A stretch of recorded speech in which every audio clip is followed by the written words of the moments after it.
আসসালামু আলাইকুম, স্বাগত জানাচ্ছি আরটিভি সকালের সংবাদে। আপনাদের সাথে আছি আমি ফারজানা তানি। শিক্ষার্থীদের ৯ দফা দাবিতে আয়োজিত গণমিছিলে পুলিশ সরকার দলীয় নেতাকর্মীদের বিরুদ্ধে হামলার অভিযোগ তুলেছেন সাধারণ শিক্ষার্থীরা। হামলায় শিক্ষার্থী ও জনসাধারণ হতাহতের প্রতিবাদে আজ সারা দেশে বিক্ষোভ মিছিল করবে বৈষম্য বিরোধী ছাত্র আন্দোলন। আগামীকাল থেকে সর্বাত্মক অসহযোগ আন্দোলন পালন করা হবে। গতকাল সন্ধ্যায় বৈষম্য বিরোধী ছাত্র আন্দোলনের সমন্বয়করা এই কর্মসূচি ঘোষণা করেন। এদিকে সকালে রাজধানীতে স্বাভাবিকভাবে যান চলাচল করছে। আজ ঢাকা ও আশপাশের জেলায় সকাল ৭টা থেকে রাত ৮টা পর্যন্ত কারফিউ শিথিল থাকছে।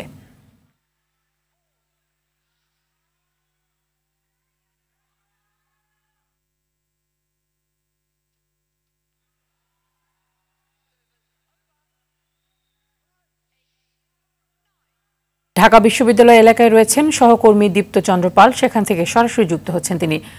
দীপ্ত, বৈষম্য বিরোধী ছাত্র আন্দোলনের যে কর্মসূচি রয়েছে আজকে, সেই কর্মসূচির কেমন চিত্র দেখছেন? কর্মসূচির কার্যক্রম শুরু হয়েছে কিনা?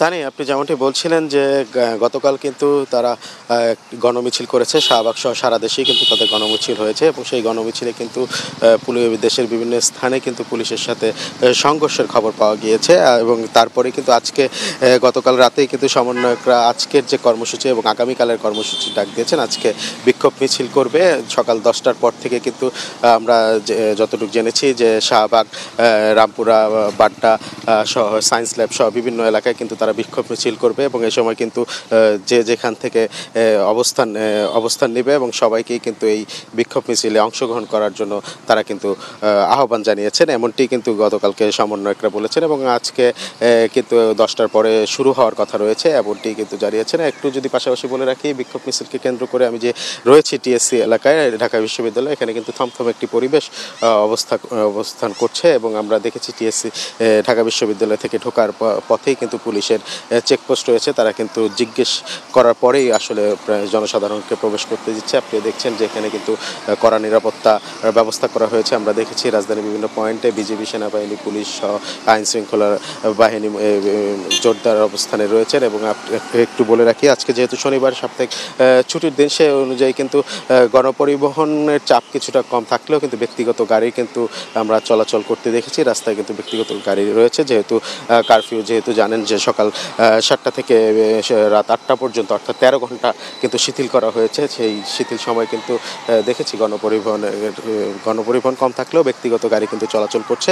এবং একটি বিষয় বলে রাখি যে এই কর্মসূচি নিয়ে কিন্তু সমন্বয়করা যে বলছেন, তাদের কিন্তু ওই যে ছাত্রদের উপর হত্যা, হামলা এবং গ্রেপ্তারের জন্য কিন্তু তারা মোট 9টি দাবি নিয়ে কিন্তু তারা আন্দোলনে নেমেছে এবং এই দাবিগুলো আদায় না হওয়া পর্যন্ত তারা রাজপথ ছাড়বে না। এবং তারা শুধু কিন্তু ছাত্ররাই নয়, আমরা কিন্তু দেখেছি ছাত্রদের সঙ্গে অভিভাবক, সুশীল সমাজ, নাগরিক সমাজ সহ সবাই কিন্তু আসলে এই আন্দোলনে যোগ দিচ্ছেন।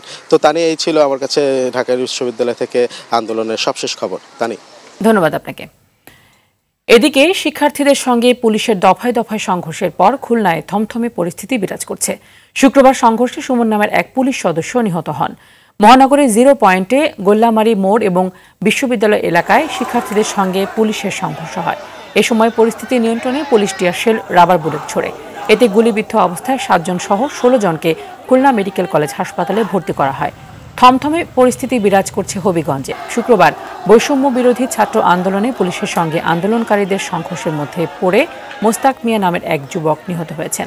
সিলেট শাহজালাল বিজ্ঞান ও প্রযুক্তি বিশ্ববিদ্যালয়ে সংঘর্ষ হয়। এছাড়া শুক্রবার লক্ষ্মীপুর, চট্টগ্রাম, রংপুর, ময়মনসিংহ, বরিশাল, যশোর, গাজীপুরে গণমিছিল করেছে বৈষম্য বিরোধী ছাত্র আন্দোলন।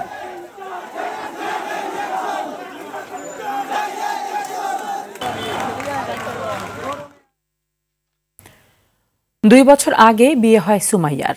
স্বামী জাহিদ হোসেন পেশায় পোশাক শ্রমিক। 2 মাস আগে এই দম্পতির ঘরে আসে ফুটফুটে মেয়ে সন্তান। মেয়ে আর নাতনিকে যত্নে রাখতে নিজের কাছে এনে রেখেছিলেন আসমা বেগম।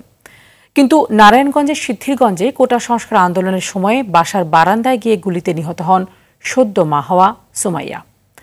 নারায়ণগঞ্জ থেকে মোহাম্মদ শাহাদাত হোসেন স্বপনের প্রতিবেদন, জানাচ্ছেন সৈয়দ মাহমুদ। ফুটফুটে শিশু মায়ের আদর আর পাবে না, বুঝ হওয়ার আগেই বুলেটের আঘাত কেড়ে নিল তার মাকে। মায়ের অনুপস্থিতি ক্ষণে ক্ষণে মলিন করে তুলছে শিশুটিকে। 20 জুলাই সন্ধ্যা 5:45 নারায়ণগঞ্জের সিদ্ধিরগঞ্জের পাইনদি এলাকা। ছোট্ট মেয়েটার সবে ঘুম এসেছে। সুমাইয়া মেয়েকে বিছানায় শুইয়ে দিয়ে 6তলা বাসার বারান্দায় এসে দাঁড়ান। বাইরে চরম অস্থিরতা, আর আকাশে উঠছে আইন শৃঙ্খলা রক্ষাকারী বাহিনীর হেলিকপ্টার। হঠাৎ বিকট শব্দ, মেঝেতে লুটিয়ে পড়লেন সুমাইয়া। সুমাইয়ার মা আসমা বেগম পেছন থেকে দৌড়ে আসেন। দেখেন তার 20 বছর বয়সী মেয়ের মাথা থেকে রক্ত ঝরছে। বিধবা মা আসমা বেগম জানান, 27 জুলাই কুমিল্লায় সুমাইয়া তার শ্বশুর বাড়ি যাবার কথা ছিল। সামনে আগানোর পরে দেখি যে আমার মেয়ে নিচের দিকে একবার ঢোলিয়া পড়কে যাইতে আছে। আমি দেখে আমি নিজে চিৎকার দিয়ে উঠছি, আমি কেন আমার মেয়ের কি হয়েছে। আমরা গরিব মানুষ, আমাকে পাশে দাঁড়ানোর মতন কেউ আছে, আমরা কি করবো, কোন পথে যাবো আল্লাহ ভালো জানে। আমি হেলিকপ্টার উঠতে আছে বিভিন্ন রকম সাথে মানুষ গেছে, আমার শালিকা এই জায়গায় দাঁড়ানো ছিল। বাসায় থেকেও এমন অনিরাপত্তা পরিবারটির যন্ত্রণা আরো বাড়িয়ে দিয়েছে। হত্যাকাণ্ডের বিচার চায় তারা। মৃত্যুর আগে এই জায়গায় দুটো মন একসাথে ছিল, নিষ্পাপ শিশুর ভবিষ্যৎ এখন অনেকটাই অনিশ্চিত। তবু বড় হয়ে যেন শিশুটি জানতে পারে সুষ্ঠু বিচার হয়েছে তার মা হত্যার, এমনটাই চাওয়া পরিবারের। সৈয়দ মাহমুদ, RTV। 4তলা থেকে নবজাতককে ছুঁড়ে ফেলে জীবন বাঁচিয়েছিলেন মা। ভবন টপকে প্রাণে বাঁচেন মোট 17 রোগী ও স্বজন। হেলিকপ্টারে উদ্ধার করা হয় পুলিশ সদস্য সহ 37 জনকে। তবে আগুন কেড়ে নেয় বেসরকারি ব্যাংকের 3 কর্মীর প্রাণ। কোটা সংস্কার আন্দোলন ঘিরে নারায়ণগঞ্জের সিমরাইলের দুর্বৃত্তদের আগুনে এমনই ছিল প্রিয়ম ভবনের চিত্র। ভয়াবহ সেই স্মৃতি আজও তাড়া করে ভুক্তভোগীদের। সেই দিনের সেই বিভীষিকাময় পরিস্থিতির কথা জানাচ্ছেন সাদিয়া কানিজ। ক্যামেরায় ছিলেন নাজমুল হোসেন সাইমন। ওনাদের কাছে ফিক্কা মারে আমার হাজবেন্ড। আল্লাহ যে ওইখান থেকে ওইভাবে পুলিশদের মাধ্যমে আমাদেরকে উদ্ধার করবে এটা কখনো কল্পনা করি নাই। পরিস্থিতি কতটা ভয়াবহ হলে 2 দিন বয়সী নবজাতককে 4তলা থেকে ছুঁড়ে ফেলা যায়, সে বর্ণনায় দিচ্ছিলেন এই মা। শুধু দোয়া পড়ছি যে আল্লাহ তুমি এইভাবে মৃত্যু লিখছো, এটা কখনো ভাবি নাই। নিচে থাকা পুলিশ সদস্যদের সহায়তায় সেদিন প্রাণে বেঁচে যায় 2 নবজাতক। আমরা বাঁচার জন্য বারান্দার দিকে গেলাম, ওইদিকে গিয়ে দেখি অন্য বিল্ডিংয়ের ছাদে পুলিশ সদস্য ছিল। তারপরে ওনাদের কাছে আমি আমার বাচ্চাকে নিক্ষেপ করছি। 20 জুলাই কোটা সংস্কার আন্দোলন ঘিরে নারায়ণগঞ্জ, সিদ্ধিরগঞ্জ সহ আশপাশের এলাকার চিত্র ছিল এমন। হাজী ইব্রাহিম খলিল শপিং কমপ্লেক্সে পুলিশের উপস্থিতি টের পেয়ে আগুন ধরিয়ে দেয় দুষ্কৃতিকারীরা। ভবনের 4তলায় মা হাসপাতালে তখনও ভর্তি কয়েকজন প্রসূতি, সদ্য সন্তান জন্ম দেয়া মা আর নবজাতক। আগুনের তীব্রতা বাড়লে ধোঁয়ায় পুরো হাসপাতাল আচ্ছন্ন হয়ে গেলে দিকবিদিক ছুটতে শুরু করেন রোগী আর স্বজনরা। পুলিশ আর হাসপাতালের কর্তব্যরতদের সহায়তায় সেদিন রক্ষা পান 17 রোগী ও স্বজন। সেদিনের স্মৃতি মনে করে আজও আটকে ওঠেন তারা। সিঁড়ি দিয়ে তো নামার মতো পরিস্থিতি ছিল না। ডক্টর ছিল, উনি ওই সিলিন্ডারের বোতল নিয়ে আপনার গ্রিলটারে ভাঙে। বাইরে থেকে ঢিলা, এদিকে পুলিশ আছে, তখন আমরা পুলিশকে বলে যে ভাই আমাদেরকে হেল্প করে। ভবনের 8তলায় থাকতেন হাইওয়ে পুলিশের সদস্যরা। নিচের তলায় আগুন জ্বলতে থাকায় হেলিকপ্টারের সাহায্যে তাদের 37 জনকে উদ্ধার করা হয়। আগুনের তাপে ধোঁয়া আচ্ছন্ন অবস্থায় তখন আমরা অফিসার ফোর্স এবং আমাদের অস্ত্রগুলি নিয়ে আমরা 10তলার ছাদে উঠে চলে যাই। জীবন বিপন্ন হওয়ার পথে তখন আমরা তাৎক্ষণিক এটা ওয়্যারলেসের মোবাইলে আমাদের নারায়ণগঞ্জ এসপি স্যারকে জানাই।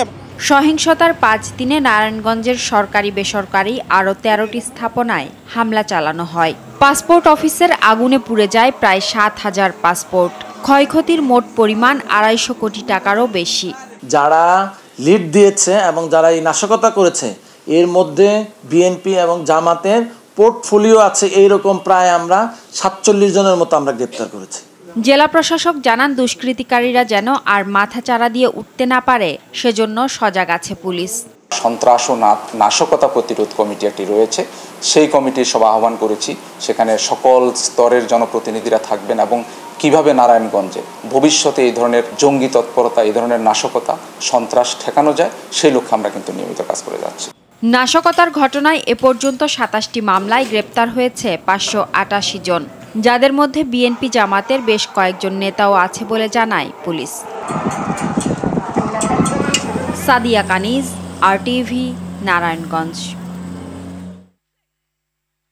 পড়াশোনার পাশাপাশি ক্রিকেট নিয়ে মেতে থাকত স্কুল ছাত্র তাহমিদ ভূঁইয়া। স্বপ্ন দেখত বড় হয়ে সাকিব তামিম হওয়ার, কিন্তু সেই স্বপ্ন আর পূরণ হলো না।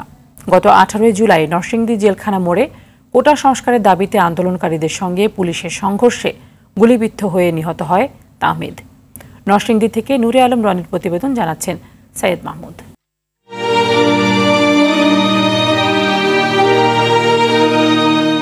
সেই ক্রিকেট ব্যাট, বুট আর বই খাতা সবই আছে, শুধু নেই তাহমিদ। কিন্তু মায়ের মন তো আর মানে না। ঘরে তাহমিদের রেখে যাওয়া স্মৃতি হাতড়ে বেড়ান মা তায়েবা বেগম। বৃদ্ধ দাদির হাজারিতে ভারী চারপাশ। পরিবার জানায়, গত 18 জুলাই নরসিংদীর ভেলানগর এলাকায় কোটা সংস্কারের দাবিতে বিক্ষোভকারী ও পুলিশের সংঘর্ষে প্রাণ যায় 15 বছর বয়সী তাহমিদের। হাসপাতালের ডাক্তার তাহমিদকে মৃত ঘোষণা করলে তার মৃতদেহ নিয়েই মিছিল করে আন্দোলনকারীরা। আমার 2টা মেয়ে, একটা ছেলে বড় ছিল, হ্যাঁ নিয়ে আমাদের অনেক আশা ভরসা আমাদের সবার। আমি তো ভাবছি আমার ছেলে গুলিবিদ্ধ হয়েছে, আমার বাসায় আমার ছেলে ভালো হয়ে ফিরে আসবে, কিন্তু আমার ছেলেটা একবারে শেষ করে দিচ্ছে। জিনিসপুর গ্রামের চিকিৎসক রফিকুল ইসলাম ভূঁইয়ার বড় ছেলে তাহমিদ পড়ত নরসিংদীর নাসিমা কাদির মোল্লা হাই স্কুল অ্যান্ড হোমসের 9ম শ্রেণীতে। বাবা রফিকুল ইসলামকে নিজের স্বপ্নের কথা জানাতো ছোটবেলা থেকেই। খেলোয়াড় হবে, ক্রিকেট খেলোয়াড় হবে। শেষ পর্যন্ত আমার ছেলে গুলিবিদ্ধ অবস্থায় বিদায় হলো। তাহমিদের এমন বিদায় মেনে নিতে পারছে না স্বজনরা। আল্লাহ গেছে, আল্লাহ দেখছে, আল্লাহ বিচার করবে। ছুটার বুকে কিভাবে গুলি, ছাত্রদেরকে গুলি করে, এমন ধরনের রেওয়াজ কোথাও নাই, কোনো সভ্য দেশে নাই। তাহমিদ হত্যার সুষ্ঠু বিচার চায় এলাকাবাসী। সৈয়দ মাহমুদ, RTV।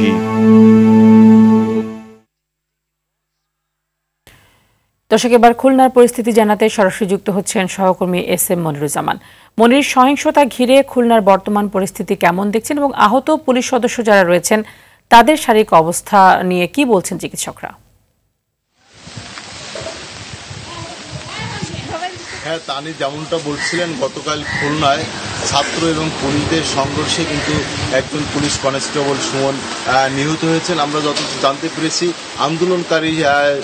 আন্দোলনকারীরা সুমনকে গণপিটুনি দিয়ে নিহত করেছেন। সর্বোপরি এখন পর্যন্ত খুলনা মেডিকেল কলেজ হাসপাতালে যতদূর জানতে পেরেছি প্রায় 7 জন ছররা রাবার বুলেটের গুলিবিদ্ধ, এবং এছাড়া কিন্তু আরও প্রায় 19 জন খুলনা মেডিকেল কলেজ হাসপাতালে ভর্তি হয়েছেন। সেই সঙ্গে পুলিশের যে সকল সদস্যরা আহত হয়েছেন তারা কিন্তু পুলিশ হসপিটাল সহ বিভিন্ন হসপিটালে ভর্তি হয়েছেন। সব মিলিয়ে কিন্তু খুলনায় 50-এর অধিক আহত হয়েছেন। এখন পর্যন্ত খুলনায় আজকের যে কর্মসূচি রয়েছে সেটা যদিও রাস্তায় নামেনি, তারপরেও আমি যতদূর জানতে পেরেছি আজ তারা দুপুরের দিকে তাদের কর্মসূচি বাস্তবায়নের জন্য রাস্তায় নামবেন। সব মিলিয়ে কিন্তু অশান্ত খুলনা, শান্ত শহর খুলনা আছে অশান্ত হয়ে উঠেছে, এবং খুলনার বিভিন্ন হসপিটালে আহতরা ভর্তি রয়েছেন। তানি, এই ছিল খুলনা থেকে ছাত্র আন্দোলনের সর্বশেষ সংবাদ। তানি, ধন্যবাদ। অন্যান্য প্রসঙ্গ, খাদ্যপণ্যবাহী ট্রাক ঢাকায় ঢুকতেই গাবতলীতে দিতে হয় চাঁদা। লেজার লাইট দিয়ে পিকআপ ভ্যান ও ট্রাক থামিয়ে সিটি কর্পোরেশনের ভুয়া রসিদ দিয়ে চাঁদাবাজি করছে ঠিকাদারি প্রতিষ্ঠান রাফি ট্রেডার্সের বেতনভুক্ত কর্মীরা। চাঁদা না দিলেই ট্রাক চালকদের দিকে ছুড়ে মারা হয় ইট, পাটকেল ও লাঠি।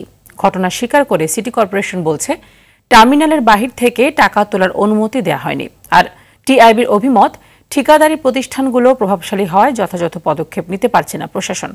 সুফিয়ান ফারাবি রিপোর্টে থাকছে বিস্তারিত।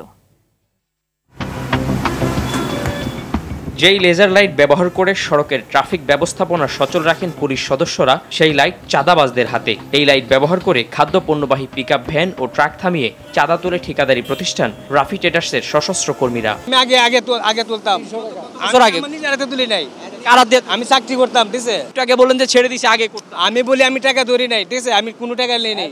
দেশের উত্তরাঞ্চল থেকে খাদ্যপণ্য নিয়ে ঢাকায় ঢুকতে পিকআপ ও ট্রাক চালকদের কাছ থেকে 50 থেকে 200 টাকা পর্যন্ত চাঁদা নেওয়া হয়। সশস্ত্র এই চাঁদাবাজের টাকা না দিয়ে ঢাকায় কোনো পণ্যবাহী ট্রাক ঢুকতে পারে না। লাইটটা আপনি ডাইরেক্ট মাইরা সিঙ্গেল দেয় আর কি, আর লাড়ি নিয়ে আরেকজন সামনে দাঁড়ায় দেওয়া করে। এটা 50 টাকা না দিলে গাড়ির মধ্যে ঢেল মারে, লাঠিতে বাড়ি মারে, গাছ ভাঙে হালায়। পানির গাড়ি, মাছের গাড়ি 100 টাকা করে নেয়। যত কাঁচামালের গাড়ি সব গাড়ি ধরা। চাঁদাবাজির বিষয়টি নজরে আসে স্থানীয় সংসদ সদস্য মইনুল হোসেন নিখিলের। সে সময় সিটি কর্পোরেশনের দোহাই দেন রাফি ট্রেডার্সের কর্মীরা। আমি ওই পথে আসছিলাম, আসার পথে দেখি যে আমার সামনেই এরকম পয়সা উঠাচ্ছে। আমি জিজ্ঞাসা করার বললাম যে তারা ইজারা এনেছে ইয়ের থেকে, সিটি কর্পোরেশন থেকে। তো সিটি কর্পোরেশন তাদেরকে ইজারা কোন পর্যন্ত দিয়েছে এই বিষয়টা কিন্তু আমি ক্লিয়ার ছিলাম না। তারা বলছিল যে আমরা সিটি কর্পোরেশন থেকে পারমিশন নিয়ে আমরা আমাদের রাজস্ব আদায় করছি। এই ঘটনার সত্যতা স্বীকার করে সিটি কর্পোরেশনের প্রধান নির্বাহী কর্মকর্তা জানান, সার্বক্ষণিক নজরদারি সম্ভব নয়। চাঁদাবাজি তো করতেই পারে, এখন এগুলা তো ধরেন আমরা অ্যাকশনে আছি, এইটুকু বলতে পারি যে এগুলাকে আমরা ছাড় দিই না। বাট ধরেন 24 আওয়ার্স তো ওখানে গিয়ে ম্যাজিস্ট্রেট বসে থাকতে পারবে না, আমাদের তো সেই সাধ্য নাই আসলে। শুধু গাবতলী নয়, পণ্য নিয়ে ঢাকায় ঢুকতে প্রতিটি পয়েন্টে চাঁদা দেয়ায় বেড়ে যায় খাদ্যপণ্যের দাম। 10 টাকা কেজির টমেটো কিংবা শিম কিভাবে রাজধানীতে 50 থেকে 100 টাকা পর্যন্ত বিক্রি হয়, এই প্রশ্নের উত্তর মেলে রাজধানীর গাবতলীতে। প্রতিটি গাড়ি থেকে 50 থেকে 200 টাকা পর্যন্ত চাঁদা উত্তোলন করছে একটি চাঁদাবাজ গ্রুপ। ট্রান্সপারেন্সি ইন্টারন্যাশনাল বাংলাদেশের নির্বাহী পরিচালক ডক্টর ইফতেখারুজ্জামান মনে করেন, ঠিকাদার প্রতিষ্ঠানগুলো রাজনৈতিকভাবে প্রভাবশালী, ফলে সদিচ্ছা থাকা সত্ত্বেও কার্যকর ভূমিকা রাখতে পারে না আইন শৃঙ্খলা রক্ষাকারী বাহিনী। যারা টার্মিনালে ঠিকাদারি কাজ পেয়েছেন তারা কিন্তু স্থানীয়ভাবে রাজনৈতিকভাবে বিভিন্নভাবে প্রভাবশালী মহলের অংশ, যেই কারণে এটা সুযোগ নিয়ে তারা কিন্তু এই চাঁদাবাজি, যারা বৈধ প্রক্রিয়ার বাইরে গিয়ে অবৈধভাবে চাঁদাবাজি সহ বিভিন্ন ধরনের ইনফ্যাক্ট এক্সটর্শন যেটা বলা হয়, বলপূর্বক অর্থ আদায় করার যে প্রক্রিয়াটা, সেটার সাথে তারা জড়িত আছেন। তবে কোথাও কোথাও এসব চাঁদাবাজির টাকায় ভাগ বসায় পুলিশও, এমনটাই জানিয়েছেন ডক্টর ইফতেখারুজ্জামান। চোখের সামনে অনেক সময় বা তাদের অংশগ্রহণে, তাদের যোগসাজশে, তাদের সুরক্ষায় এই ধরনের চাঁদাবাজির ঘটনা সংঘটিত হয়ে থাকে। সুফিয়ান ফারাবি, আরটিভি, ঢাকা। মৌসুমী বায়ুর প্রভাবে প্রায় সারা দেশেই বৃষ্টি হচ্ছে। আবহাওয়া অধিদপ্তর জানিয়েছে, আজও সারাদিন থেমে থেমে বৃষ্টি হবার সম্ভাবনা রয়েছে। পূর্বাভাস অনুসারে দেশের সব বিভাগের অধিকাংশ জায়গায় হালকা থেকে মাঝারি ধরনের বৃষ্টি হতে পারে, তবে কোথাও কোথাও অতি ভারী বৃষ্টির সম্ভাবনা রয়েছে। আবহাওয়া অধিদপ্তর জানিয়েছে, দেশের দক্ষিণাঞ্চলে বৃষ্টিপাতের পরিমাণ বেড়েছে। গত 24 ঘন্টায় চট্টগ্রাম, কুমিল্লা, চাঁদপুর, ফেনী, কক্সবাজার, লক্ষ্মীপুর, নোয়াখালী, মোংলা, চুয়াডাঙ্গা, কয়রা, বরিশাল, পটুয়াখালী ও ভোলায় অতি ভারী বৃষ্টি হয়েছে।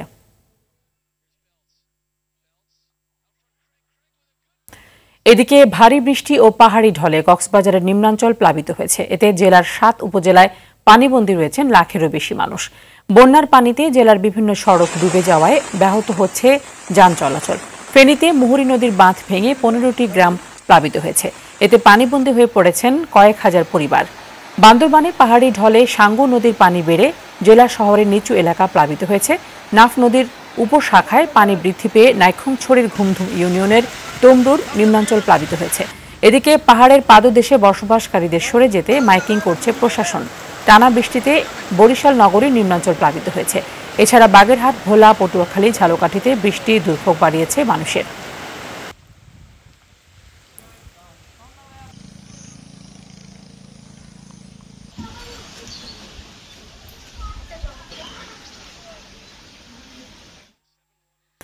বান্দরবানের পরিস্থিতি জানাতে সরাসরি যুক্ত হচ্ছেন সহকর্মী সাফায়েত হোসেন। সাফায়েত, বান্দরবান শহরের পরিস্থিতি কেমন দেখছেন এবং পাহাড়ে যারা বসবাস করছেন ঝুঁকিপূর্ণভাবে তাদেরকে সরিয়ে নেওয়ার ব্যাপারে কোনো উদ্যোগ দেখেছেন কিনা?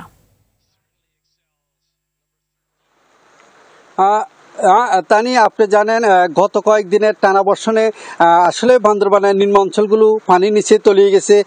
বিশেষ করে বান্দরবানের নাইখংছড়ির গুমদুম, তুমরু, জেলা শহরের আরবিপাড়া, শেরেবাংলা নগর, কাশিমপাড়া, অফিসার্স ক্লাব, এগুলো গত কয়েকদিন আসলে পানির নিচে তলিয়ে যায়।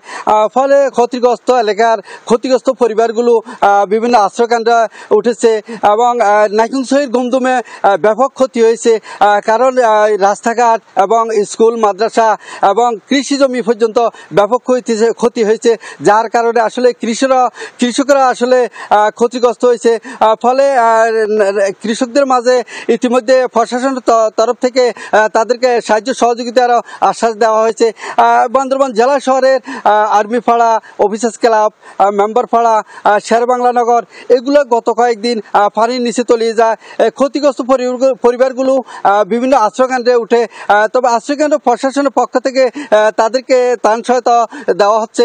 জেলা প্রশাসক শাহ মুজাহিদিন উদ্দিনের সাথে কিছুক্ষণ আগে আমার কথা হয়েছে, তিনি যেটা আমাকে জানিয়েছেন যে আসলে গতকাল থেকে বৃষ্টিপাত কম হওয়ার কারণে পানি নামতে শুরু করেছে, তবে যারা আশ্রয়কেন্দ্রে উঠেছে তাদেরকে প্রশাসনের পক্ষ থেকে ত্রাণ সহায়তা দেওয়া হচ্ছে।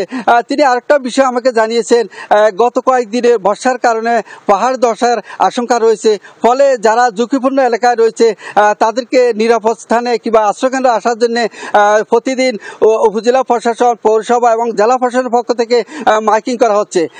তবে সারা বাংলাদেশের সাথে বান্দরবানের সড়ক যোগাযোগ স্বাভাবিক রয়েছে। তা নিয়ে এই ছিল বান্দরবান থেকে সর্বশেষ খবর। ধন্যবাদ আপনাকে। সকালের সংবাদ এই পর্যন্তই। সবশেষ সংবাদ জানতে যে কোনো মোবাইল ফোন থেকে 24141 নম্বরে ডায়াল করুন। মধ্যাহ্নের সংবাদ দুপুর 12টায় দেখার আমন্ত্রণ রইল। ধন্যবাদ সবাইকে।